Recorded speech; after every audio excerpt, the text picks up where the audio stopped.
I am here at Costco today, picking up the item that I need to go in my freeze dryer today because it's something that I ran out of last year and I need more of it in my life. I'm cheating a bit this go around because I'm using a shortcut item. I'll show you what I'm talking about in just a minute. Here we are. This is the product I am doing a cheat on, and instead of making homemade pumpkin, I am just gonna freeze dry the canned pumpkin. It's only $6.39 for 3. I've used the powdered pumpkin in so many different recipes, and I love baking with pumpkin all throughout the fall and winter. So I need to stock up. Hey, sad story. I need to buy a container of vanilla extract because my son accidentally knocked over my jar of homemade vanilla extract and it shattered all over the ground. It was very sad, but an accident, so I gotta go back to this. Since it's fall vibes in today's video, I saw this. Can you freeze dry gravy and make just powdered gravy? I have no idea, but I absolutely have to try it. So we're gonna throw that in with the pumpkin. You guys, I cannot believe that it is November and it is not that cold here in Alaska. It's kind of like a fall winter miracle. The sun is shining and it feels so good. I'm going to show you how you can actually use the powdered pumpkin in recipes. I do this all the time. I came across the most delicious looking pumpkin cookie recipe that I have ever seen. It's something I have never done before. Like, it was just like a different type of cookie that looked so good. So we're gonna do that, assuming this all turns out well in the freeze dryer, but it should, knock on wood. Do I have wood anywhere? Fake wood.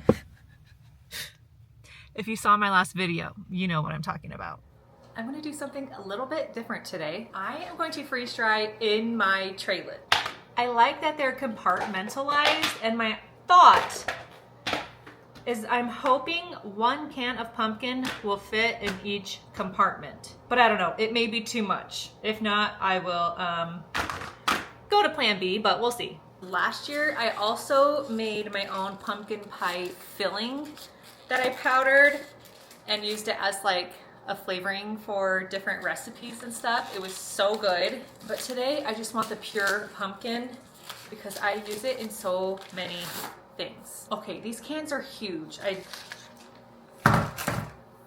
do not think it's gonna fit on just one side. Maybe it'll fit in 2 sections and I'll know each section is a half a can. We'll go with that. All right, let's see exactly how this does when I pour it out. Yep, I'm gonna use 2 spaces per can. Oh, while you're there, I need a bottle of vodka to remake some vanilla extract because I have powdered vanilla that I freeze dried. Want to make it all like weird? I don't know. That's why tea bags. That's why it's going to be an experiment.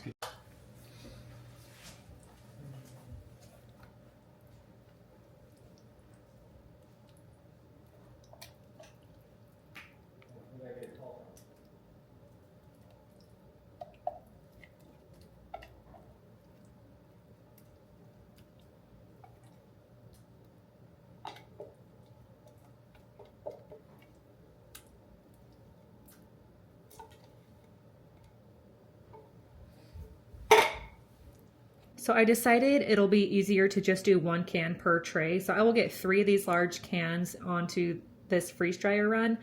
And then we're gonna also try the gravy this round. So here's my gravy. How cool would it be? I know that they make instant powdered gravy packets. That stuff is just not that flavorful. I feel like freeze drying an actual gravy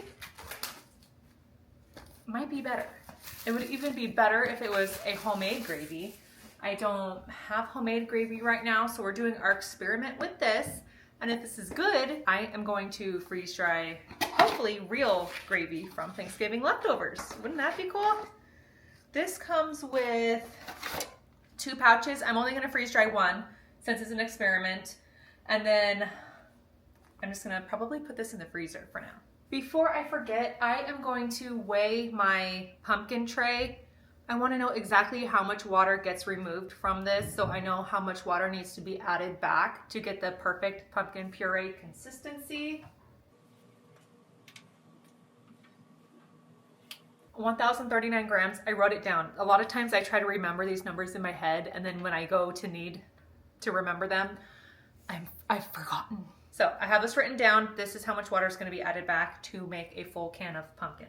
I'm going to do the same with the gravy next. This is like real gravy. You can see all the different flavoring bits in here. This is going to be good.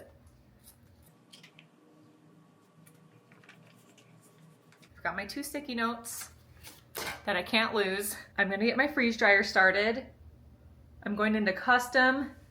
My freeze temperature is at -10.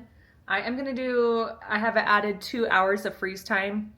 I didn't pre-freeze. I know I always say you should pre-freeze your foods if they are like thick, dense foods like this. I just didn't have time to get it pre-frozen and then into my freeze dryer. So we're just gonna let the machine do all the work, and I'll let you know how long it takes. So I added the 2 hours of freeze time. If it's not pre-frozen, I add freeze time.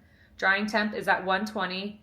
And my extra dry time is set for 7 hours. When we get into that 7-hour range, that's when I'll do a weigh test to see if the food is fully dried. Look at that. We just wait our 15 minutes and then we can load up our trays. So I am just gonna start carrying these downstairs. These are a little wobbly, so I just need to be careful that I'm not like dropping anything. Our freeze dryer is ready to load up. I want to remind you, right now, freeze dryers are on sale for Black Friday. They are the biggest discounts that they offer all year. So if you've been waiting to purchase a freeze dryer to get a good deal, now is the time. I've got a link in my video description below. Mine is a size medium. I absolutely love it. It's the perfect size for me and my needs. The new mediums, however, have 5 trays. Mine has 4 because this is an older model. Here's the gravy. And they ship free to your house, which is so nice. If you got any questions about freeze dryers or what type you think you might need for what you want to do with it, let me know in the comments. Happy to chat with you there. I'm gonna close my drain valve and we are off to the races. Sometime tomorrow, I'm guessing this will be in its extra dry cycle and we will do our weight test and see how everything's looking. I gotta go run some errands, so I will see y'all soon. It has been an interesting couple of days because yesterday we got dumped on in snow. So once I get these out of the freeze dryer, I will show you how Alaska looks like wintertime in Alaska again. It's kind of fun. So, update on my machine. Last night at around the 32-hour mark, the machine sensed that it was done and went into extra dry time. It was like 9 o'clock at night. I wasn't about to go deal with this. And usually it's gonna need more dry time than what the machine estimates anyway. So I hit add dry time and we've now been running for 47 hours. I'm not even gonna do my weigh test. I'm just pulling this out because it's gotta be dry and I'll be able to tell when I like get in here and feel it, but I'm just gonna take them out. All right, here comes the pumpkin. Oh my goodness, look at this. This is so cool. What's nice about these trays is it kept it separated and it just comes off of the tray so easy. Number 2. Number 3. And did we forget about the gravy? The gravy train. Okay, you guys, this is so dry. This looks amazing. Who would have thunk? It seems perfect. So the first thing I'm gonna do before I forget is weigh a tray. I'm assuming all the trays weigh the same because they all have the same amount of pumpkin on them. So I'm only weighing 1.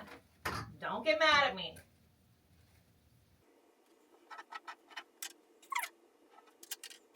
We are at 279 grams. Now that I have my weights, I'm gonna put all the pumpkin just in a container, take it upstairs, and I wanna turn this into a nice powder. I'm gonna just blend it up in my blender. I think that's gonna be the easiest way to get it into a fine powder.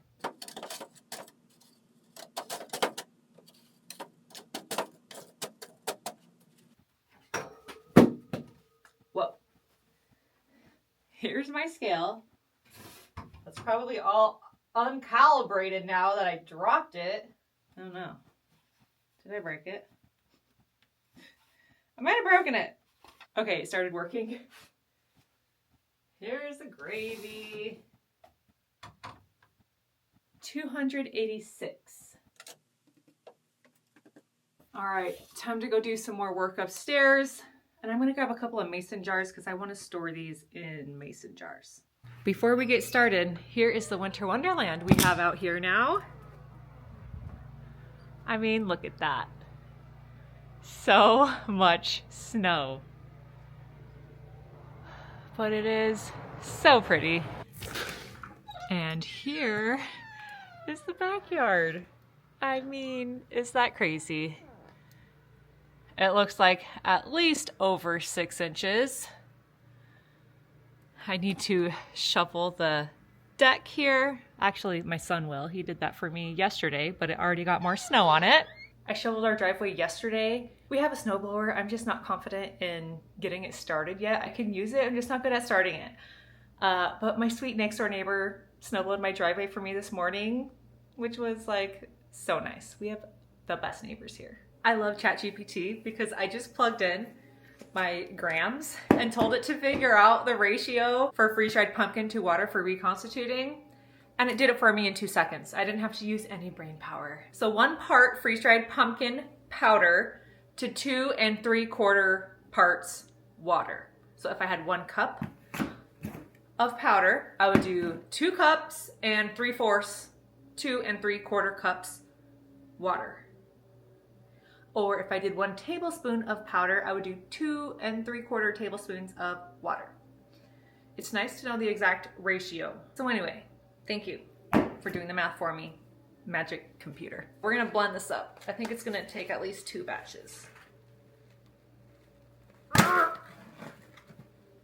Ow, that hurt my fingers.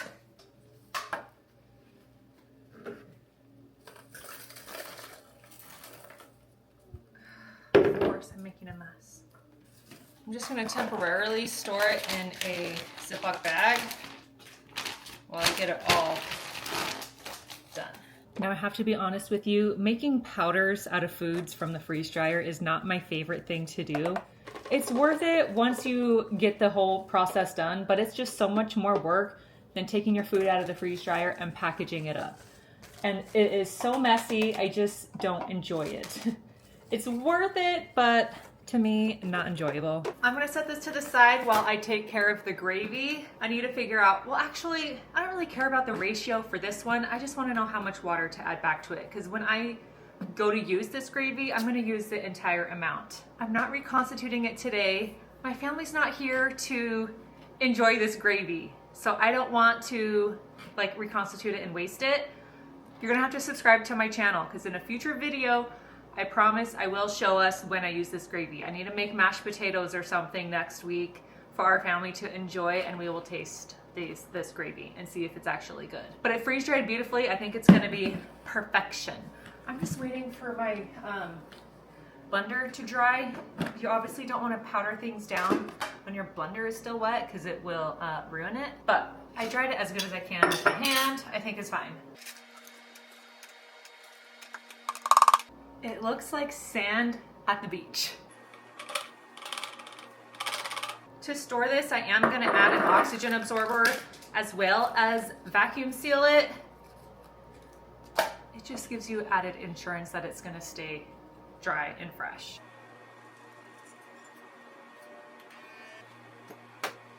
So I left my sticky note on here so I know how much water I need to add back to the gravy when I go to use it. And so we're done with this one.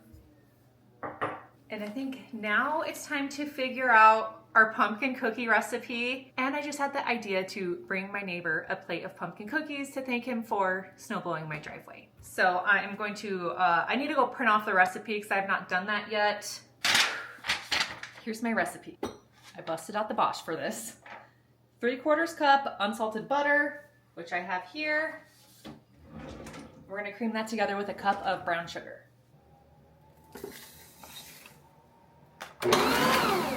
2 egg yolks, 2 teaspoons of vanilla extract. Here's my pumpkin puree. I'm gonna add a 1/3 cup of pumpkin and 2 1/2 of these of water. We're now gonna do 1 3/4 cups of flour, 1/2 teaspoon of baking powder, 1/2 teaspoon baking soda, 1/2 teaspoon of salt, a tablespoon of pumpkin pie spice. We're gonna need this again in a moment. Is that all the dry? Yes, okay, here we go. These smell so good. So I have a bowl of just some sugar with some pumpkin spice mixed into it. And we're gonna roll our cookies in this kind of like a snickerdoodle, but I guess it's more of a pumpkin doodle. Isn't that cute? All right, I hope you can see this okay. I got my little workstation. I'm doing about that size of balls, I think. This dough is very sticky. I don't know if it needs more flour, but we're just gonna do it the way it says and hope for the best. Probably would have helped if I chilled this beforehand. The recipe didn't say to, so I didn't. Okay, you know what? I'm gonna chill this. This is like impossible to work with. Here's our cookies. I just did them off camera. They're still a bit sticky, so I am worried about how these are gonna turn out. But I'm hoping they're just delicious and fine. They need to bake for like 12 to 13 minutes at 350. Whether those cookies turn out or not, I will say the batter tasted delicious. So they're gonna have a good taste. I just hope the texture is nice. They're supposed to be more of a chewy cookie. They almost look kind of like a molasses cookie or a ginger cookie. Ginger snap, that's the word I was looking for. But like pumpkin, we'll see how those turn out in just a minute. But I wanted to show you, I was able to fit all of my leftover pumpkin into this mason jar. I put in an oxygen absorber and heat sealed the top. I did not heat seal the top, I vacuum sealed the top. And so anytime I open this to use it, I will re-vacuum seal the top. The oxygen absorber is no good once I open it. So I could either toss in a new one or not worry about it and just keep vacuum sealing. It'll last a very long time just like this. Time to pull them out. I actually think they look beautiful. They smell so good. Have you heard of this trick when you toss a hot cookie around a circular like cutout? It helps them form into like a perfect cookie shape. So I'm gonna try that today. This one looks a little wide. I wonder if I can squish it in there. Oh yeah, oh yeah. Do you see the difference that made? I've never done that hack, but I've seen real bakers do that. So I'm kind of excited about that. I think these turned out beautiful. I'm gonna let them rest for like 10 minutes and then we will give it a taste. Do you see my pile of dishes over there? That's not fun. All right, I can't wait any longer. They're pretty soft on the bottom still, so I think I probably could have baked them for another minute, but I prefer my cookies to be soft versus crunchy, so maybe it'll be fine. This is so good, so good. It's definitely more like on the cakey side, but it's soft. It's moist, everyone's favorite word. It's delicious. The pumpkin flavor is so strong and perfect, and the pumpkin spice just brings it all together. These are a home run. I will have the recipe linked in my video description below. Thanks for coming along this fun pumpkin and gravy journey with me today. I had a lot of fun. Remember, when you freeze dry today, you secure your tomorrow. Bye, friends.